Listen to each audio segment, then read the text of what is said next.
Hello everyone, and Jim here, and today I'm going to be showing you guys what I'm going to be doing next with this whole axis analyzing.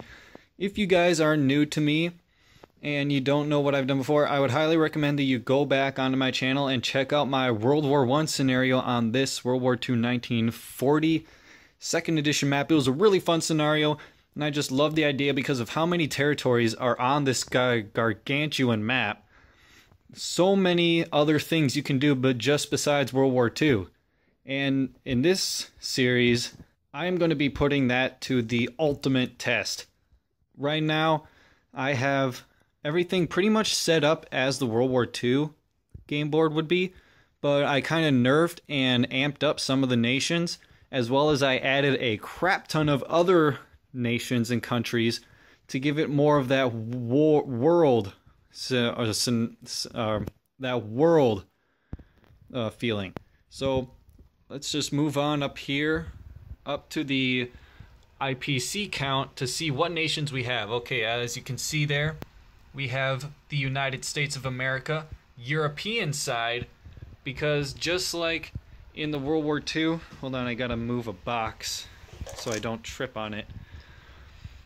The American flag is going to be symbolizing the Americas on the Europe side of the board, so right over there. So there's going to be split economies for a couple of these. Moving on, we have Germany. It's not going to be Nazi Germany, but I don't have a regular Germany chip, so we're just going to have to use the German World War II one. We have the British, the European side, again with the split income. And then we have the Soviet Union. And I was able to get a really nice chips, as you will see throughout the rest of the board. I will leave a link to the website where I got all these custom chips, so you guys can go check that out, because these are really amazing looking chips. So moving on, we have Japan and Austria. And then we have communist China. We have the Americas Pacific side, as well as France, British Pacific side, as well as Turkey, or in this case, that whole nation is going to represent the Middle East. Then we have Italy and Australia.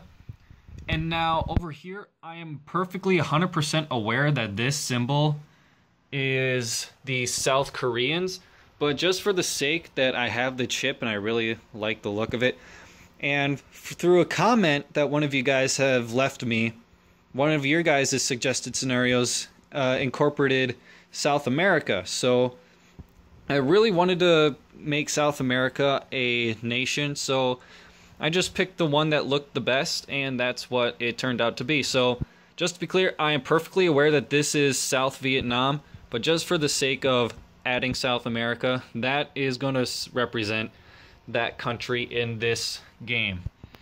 And Canada, we have a weird income here.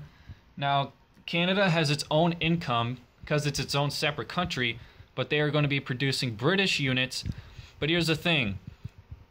Each British unit that is purchased with the Canadian money can only be placed in Canada.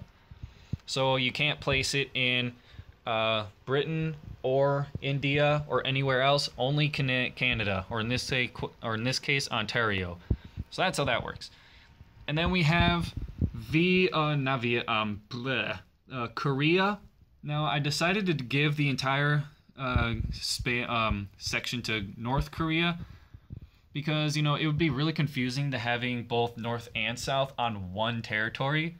So just for the sake of like a World War III scenario, which is what a lot of you guys have been suggesting to me, is doing a World War III / Cold War scenario. So just to make that even more realism, I gave North Korea the entirety of the space. And then we have North Vietnam. And then we have South Africa. Now this income is going to work exactly the same as Canada, because if you are unaware, there is an industrial complex here in South Africa. And then we have Spain. This is going to be a little more interesting with Spain no longer being neutral. And then Portugal. Oh, Portugal. I just made them neutral, but since I had the chip, I might as well use it. So now that you guys are aware of what nations we can work with, that just goes to show how many nations you can fit on one game of one of these game boards. And let's see, what else should I talk about? Everything is set up mostly in the same way. A lot of the new added countries are using my World War I pieces. So like say Turkey, Spain is using the Italians, and Austria's Austria. So just to get that out of the way, but try to keep it as evenly balanced as possible. So Germany got nerfed a little bit because they're not Nazi Germany, and Russia got a well balanced out setup, what I think, because I gave them a couple more stuff over here, but I also gave them units over on this side to kind of deal with this whole situation, which we have yet to discover. And let's see, what else did I do? Spain, South America, I tried to make as consistently balanced as I could. Let's see, what is over here? Oh yes, China. China has all of its borders, including its entire coastline. And then we have Vietnam. Then up north, oh yeah, and China has its navy. I was kind of wondering how I was going to do this. So the Japanese own the islands off the coasts, but the Chinese own the sea zones. So that's what it's going to be for right now. That might change, it might not. I don't know. That was kind of a tricky situation. But anyway, we got Korea right here. Then everything seems to be the same over here on the Pacific side. So I highly recommend that you, even if you guys have posted your suggestions on older videos, I would very much appreciate if you can send them to me again on this video, because I know there have been a couple really good ones that are actually I would really like to do. But you know, I kind of want to lead up to these things, because what I ultimately want to do with this is that each war that we do will affect how the next one will go. So say for example, like what's going on right now in the world, America and the Middle East. So let's say these two are at war, which is actually something that I plan on doing just to get this game started.